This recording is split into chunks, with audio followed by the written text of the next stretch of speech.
Okay, guys, this is an example of what you're going to do for the sort. So after the matches have been made, we're asking you to highlight the sensory organ that's mentioned for this creature, and then what kind of information the organism can get using that sensory organ in two different colors. So I'm going to highlight the sensory organ in blue, and then I'm going to highlight what it does in orange.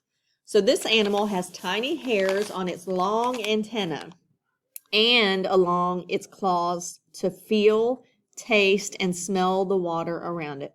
So it's tiny hairs, and it's on its long antenna and along the claws. So tiny hairs on the long antenna and along its claws. And that helps him feel, taste, and smell the water around it. So that's the information the crayfish can receive through these tiny hairs. He can feel, taste, and smell the water around him.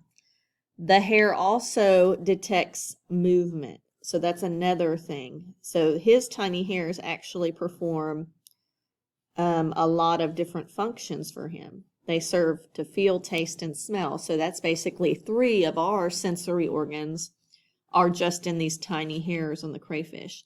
So that's what you're supposed to do, identify the sensory organ, and then what kind of information that sensory organ can detect.